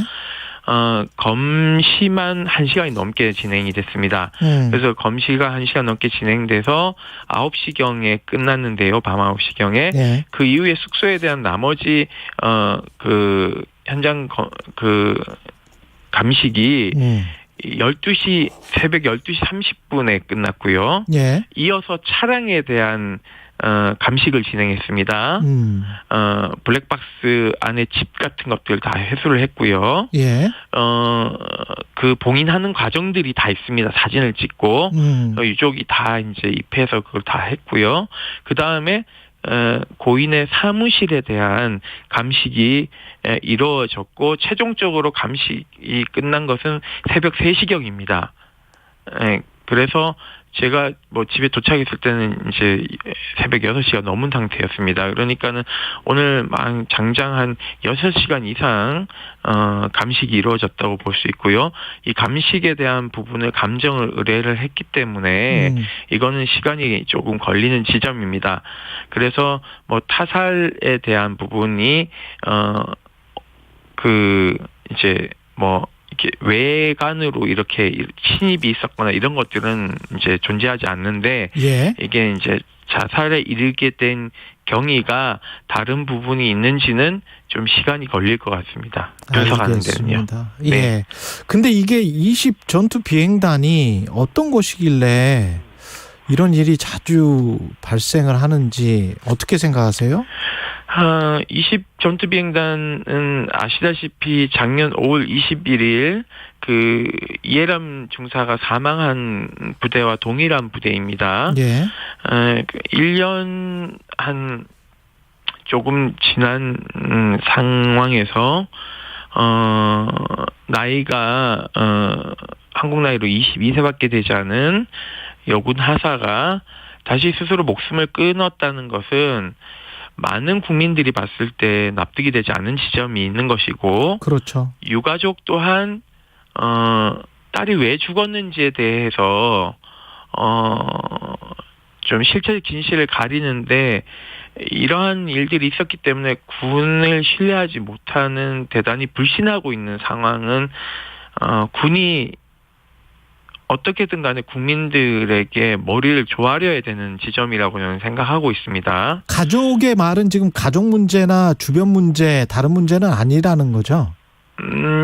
가족은 굉장히 이 사안에 대해서 지금 못 받아들이는 상황입니다. 못 받아들이는. 예, 뭐 예를 들면은 뭐 개인의 어떤 그런 뭐 자살 암시나라든가 이런 것들이 있었으면은 가족들도 뭐 이렇게 눈치를 챘겠죠. 예. 전혀 뭐 그런 것을 받아들이지 못하는 상황이었습니다. 뭐 어머니 같은 경우에는 거의 뭐 물 한 모금 드시지 않으면서 계속 울고 쓰러지시고 하셔가지고 주변 사람들 굉장히 뭐 안타깝게 했고 친인척들도 굉장히 많은 분들이 오셨는데 그런 것들을 전혀 알 수가 없었다. 그리고 무엇보다 중요한 것은 고 이해람 중사와 같은 군사 고등학교를 다녔다는 것입니다. 같은 3년 동안 그냥 네. 갑자기 여군으로 이제 가서 힘들은 게 아니라 군사고등학교는 군대가 거의 비슷합니다. 그렇죠. 그렇기 때문에 3년 동안 열심히 그 군사고등학교에서 잘 졸업을 해서 임관을 한 것이 아닙니까? 예. 그러니까는 이것을 더 받아들일 수 없는 상황인 것이죠. 예, 그러니까 저는 뭐 망인에게 뭐 책임을 묻기보다는 결국 군 당국이 이런 관리를 제대로 못했고 사망한 장소도 부대 밖이 아닌 부대 안 숙소지 않습니까? 그렇죠. 군인 아파트이기 때문에 이러한 것들에 대한 뭐 진실 규명이 좀 제대로 이루어져야 되지 않을까라는 생각이 들고요. 예. 무엇보다도 작년 이제 그 사망한 군인이 100명이 넘습니다. 재작년이 한 60몇 명 정도였는데요. 예. 한 해 동안 이제 2배로 급증했던 원인에 대한 부분도 군이 해명해야 될 지점이라고 생각을 하고 있습니다. 그리고 어제 뭐 그 전투기 뭐 KF-21 이렇게 그거 관련해서도 윤석열 대통령이 뭐 이렇게 되게 축하할 일이다라고 얘기를 하시는데 물론 축하할 일입니다. 하지만 그 당일날 여군이 사망하지 않았습니까? 그렇다면은 그러한 축하한다라는 말미에 윤석열 대통령께서 우리 군이 이렇게 안타까운 죽음이 있어서 오늘 이런 축하해야 될 일에 좀 마음이 무겁다라는 말씀을 한마디는 해줬으면 좋았을 텐데 대통령 측근들이 뭘 어떻게 대통령에게 보고하는지 참 저는 한심할 따름입니다. 예, 임태훈 군인권센터 소장이었습니다. 고맙습니다. 네, 감사합니다. 예, KBS 1라디오 최경영의 최강 시사였습니다.